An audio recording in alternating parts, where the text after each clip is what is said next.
എല്ലാവരും സന്തോഷമായിട്ടിരിക്കുന്നു എന്ന് വിശ്വസിക്കുന്നു. കഴിഞ്ഞ ദിവസം ടൂട്ടി ഫ്രൂട്ടി ഉണ്ടാക്കുന്ന വീഡിയോ ഇട്ടിട്ടില്ലായിരുന്നോ?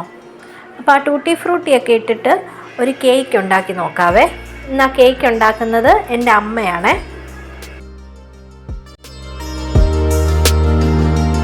അപ്പോൾ ദേ അതിനായിട്ട് ഒരു പാത്രത്തിലേക്ക് 2 മുട്ട പൊട്ടിച്ചൊഴിച്ചിട്ടുണ്ട്. കേക്ക് ഉണ്ടാക്കാൻ 2 കപ്പ് മൈദ അളന്നെടുത്തിട്ടുണ്ട്. അതിലേക്ക് 1 ടീസ്പൂൺ ബേക്കിംഗ് പൗഡറും 1/2 ടീസ്പൂൺ ബേക്കിംഗ് സോഡയും ഇട്ട് നന്നായിട്ടൊന്ന് മിക്സ് ചെയ്ത് വെക്കാം.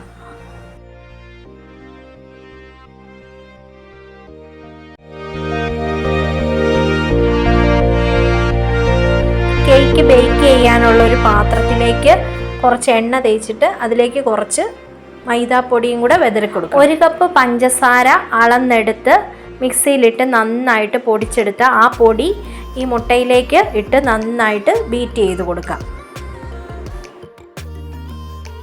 ഇനി ഈ കേക്കിലേക്ക് വേണ്ട എസൻസ് ഒഴിച്ചു കൊടുക്കാം.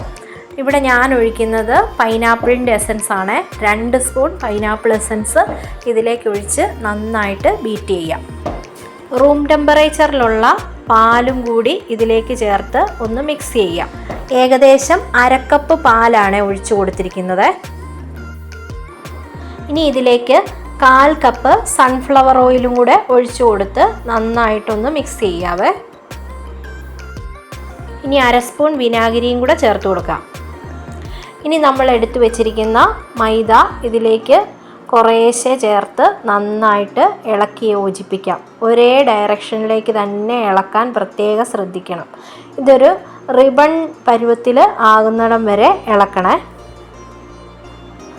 ഇനി നമ്മുടെ ടൂട്ടി ഫ്രൂട്ടിക്കകത്തോട്ട് കുറച്ച് മൈദ ചേർത്ത് നന്നായിട്ടൊന്ന് മിക്സ് ചെയ്തിട്ട് വേണം ഈ മാവിലേക്ക് ചേർത്ത് കൊടുക്കാൻ.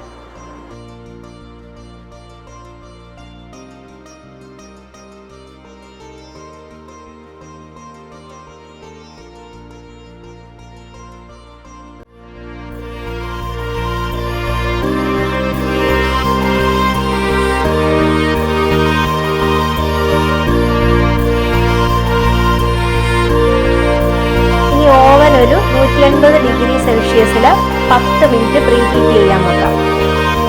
ഇനി ഓവൻ ഇല്ലെങ്കിൽ ഇതേ ബാറ്റർ തന്നെ കുക്കറിനകത്തോ അല്ലെങ്കിൽ ചുവട് കട്ടിയുള്ള മറ്റേതെങ്കിലും ഒരു പാത്രത്തിലോ ഗ്യാസ് അടുപ്പേ വെക്കാവുന്നതേ ഉള്ളൂ കേട്ടോ. ഇനി നമ്മുടെ കേക്ക് ബാറ്ററിലേക്ക് മൈദ ഇട്ട് മിക്സ് ചെയ്ത് വെച്ചിരിക്കുന്ന ടൂട്ടി ഫ്രൂട്ടി ഇട്ട് ഇളക്കി കൊടുക്കാം. ഇതിൻ്റെ കൂടെ കുറച്ച് ഉണക്കമുന്തിരിയും കൂടെ ഇട്ട് കൊടുക്കാവേ.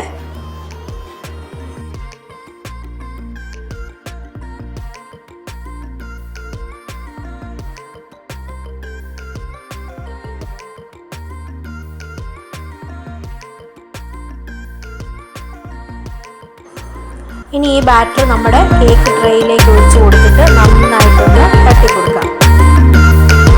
ഇനി ഇത് ഓവനിലേക്ക് വെച്ച് ഒരു 40 to 45 മിനിറ്റ് വരെ ബേക്ക് ചെയ്തെടുക്കാവേ.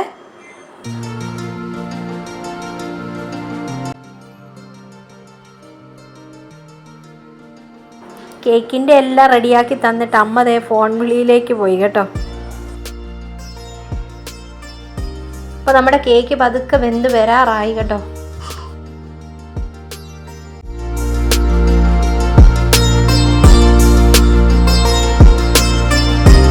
ഇപ്പോൾ കറക്റ്റ് 40 മിനിറ്റ് ആയപ്പോൾ നമ്മുടെ കേക്ക് റെഡിയായി. ഇത് നമുക്ക് പതുക്കെ വെളിയിലേക്ക് എടുത്ത് വെക്കാം. ഇനി നന്നായിട്ട് തണുത്ത് കഴിയുമ്പോൾ അതേ നമ്മുടെ കേക്ക് നല്ല സോഫ്റ്റ് ആയിട്ട് അടിപൊളിയായിട്ട് വന്നിട്ടുണ്ട്.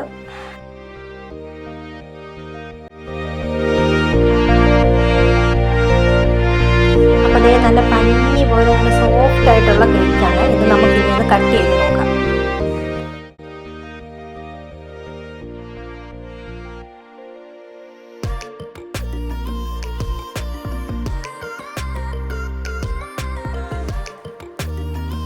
ഇതേ കണ്ടോ, നല്ല സോഫ്റ്റാണ്. നിറച്ച് ടൂട്ടി ഫ്രൂട്ടിയൊക്കെ ഇട്ട് നല്ല സൂപ്പറായിട്ടുള്ള കേക്കാണ്. നല്ല ടേസ്റ്റാണ്.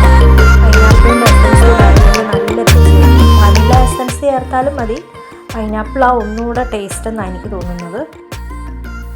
അപ്പോൾ അതേ കപ്പളങ്ങയൊക്കെ വീട്ടിലുള്ളവർ ഇതുപോലെ ടൂട്ടി ഫ്രൂട്ടിയൊക്കെ ഉണ്ടാക്കി കേക്ക് ഒന്ന് ഉണ്ടാക്കി നോക്കണം. ഈ ബാറ്റർ തന്നെ അപ്പച്ചട്ടിനകത്ത് ആവി വെച്ച് വേവിച്ചെടുത്താലും മതി കേട്ടോ. നല്ല സോഫ്റ്റ് സോഫ്റ്റാണ്. എല്ലാവരും ഉണ്ടാക്കി നോക്കിയിട്ട് അഭിപ്രായം അറിയിക്കണേ. അപ്പോൾ താങ്ക് യു ഫോർ വാച്ചിങ്.